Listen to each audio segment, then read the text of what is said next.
Rays hosting the Mariners, and the Mariners are minus 134 on the money line. The Rays are plus 114. The over-under, 7.5 runs. The Mariners, laying a run and a half on the run line, are plus 132, meaning if you bet them that way, they must win this game by a minimum of 2. And Tampa, getting a run and a half on the run line, are minus 160, meaning if you bet them that way and they win this game outright, you'd win.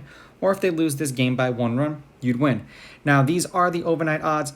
They're going to change the closer that we get to first pitch. Thank you to the people who joined the Discord. As you saw today, I went 6-2 in my MLB best bets. So that was including prop bets. So thank you all for joining. And for those who don't know what it is, go to my website, rawsportstalk.com.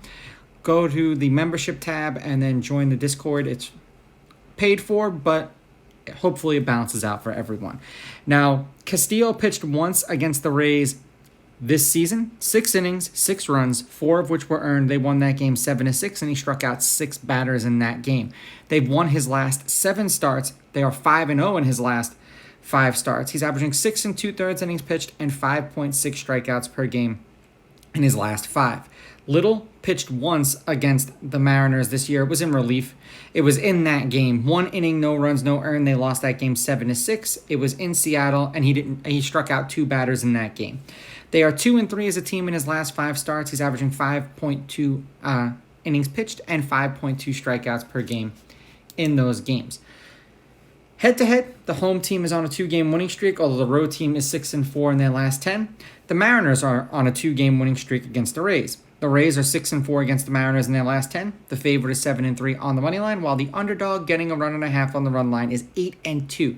There have been 6 one-run games in their last 10 meetings, including the last game that they played against each other, which was the game that Castillo pitched against the Rays. The over has hit in their last 3. The over is 6-3-1, and the over 7.5 runs specifically is 6-4 in their last 10 games. The over is 5-1 in Castillo's last 6 starts, for anyone who is worrying about that, because usually when a pitcher is doing well, you tend to think the games are going to go under, but sometimes they just get a lot of run support.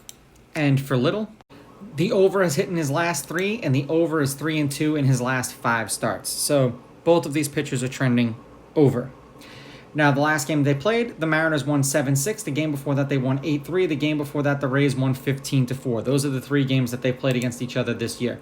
The Mariners are 5-5 in their last 10. They are 1-3 in their last 4, losing to the Mets 6-3, then the Reds 6-3, then 7-6 to the Reds, and then beating the Reds today 8-4.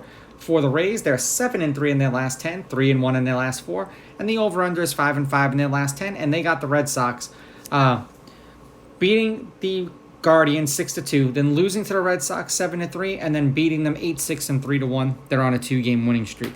Now, do I think Castillo is going to beat the Rays in back-to-back starts, and do I think that he's going to beat them as a favorite? I don't think so, and I think a lot of people are going to hammer the Mariners tomorrow. I'm going to take the Rays with the money line. I'm going to take the Rays getting the runs, and I'm going to go over in this game. These are just my picks. If you disagree, please go with your gut, and please bet responsibly.